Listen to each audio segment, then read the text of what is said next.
Let me start by asking you here in the group, and maybe you can give me an answer as well. How many of you enjoyed the frustration of telephone tag?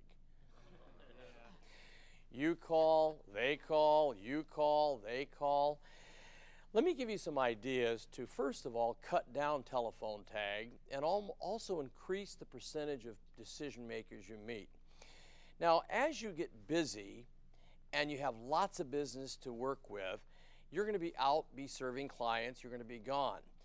As you get real busy, I found my last couple years in sales that I got so busy out doing business that people would call. Now, two things happen when people call a lot and you're not there. Number one, the other people in your company get a little upset because you're getting all these calls. A lot of them, many of you may not have a receptionist, so the fellow sales team are taking calls for you, so they get a little upset. Secondly, if you're never available, many buyers all of a sudden start thinking, well, maybe they're just too busy for me, and maybe I should call elsewhere. So when I got real busy, the height of my sales career, I used to take my business card and let's just say I just had done business and we're starting a long-term relationship and serving Ann and Jay. And I would say to them, now, I am very busy serving clients, as you know, but I always want to be available for you. So what I do is I schedule from 10 in the morning till 12 every Wednesday morning. That 2 hours, I do nothing but sit in my office and return calls and talk to people who have challenges.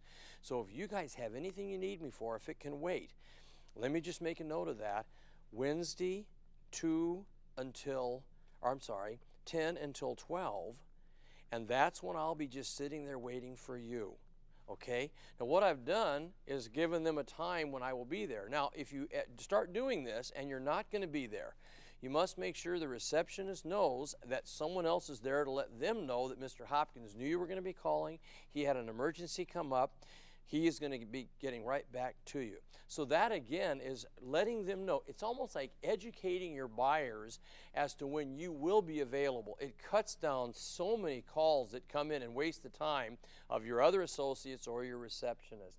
You also may want to talk with an associate to gain further information or to help get you in touch with the decision maker. See, oftentimes, like with Ann, as I mentioned when she was the receptionist, we became almost like friends. I sent her a little thank you note. I flattered her, telling her how nice she did answering the phone, how proud the company should be to have her be the first impression. See, a lot of people that answer phones that are receptionists or assistants, they don't get that recognition. So by you doing that, many times they will help you as far as finding and getting a hold of the decision maker. All right? I think you also have to know when to hold. Let me give you an example. I knew that this one contact would be a tremendous decision maker, worth a lot as far as business to me. But oh, he was always so busy. And I called maybe 5 or 6 times, and it was always, he's not available now, he's on a phone, and I could never get him to call me back. So finally I decided this is the day. Now I had paperwork to do. So I called up, sure enough, I got his assistant. I said, yes, I'm calling for Mr. Brown. This is Tom Hopkins. I've called numerous times. She says, oh, you have been persistent, but he is on the telephone. Well, would you please let him know that I have some paperwork to do here. I have a speakerphone here, so I'm going to put him on hold for as long as it takes. I'm going to be here all afternoon. Now, I put him on hold. It was 42 minutes. But when he came on, he said, Mr. Hopkins, I am impressed that you would wait. I'm sorry I've not been able to get. See, I created a feeling of almost guilt because he didn't return my calls, but I was willing to let him know. I had her take a message in.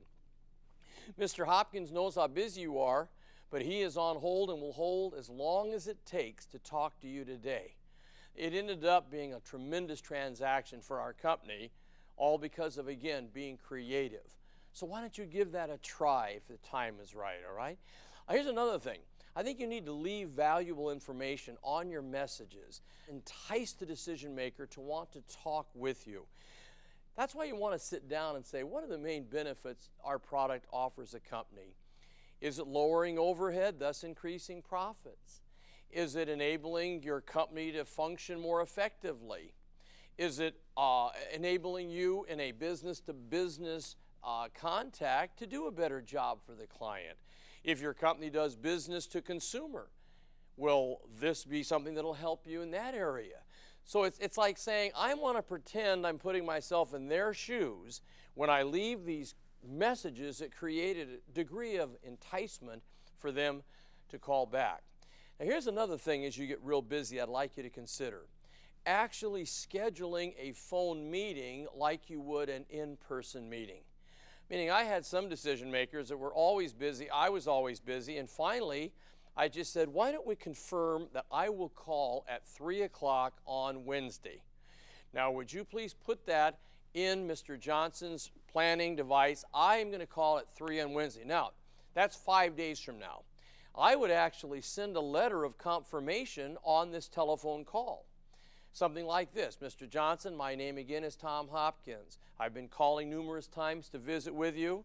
Yeah, I know how busy you are, so I'm going to be calling at exactly 3 o'clock on Wednesday, and can we please confirm this just like we would an in-person meeting? I have wonderful information to give you. I know you'll be thrilled that we met.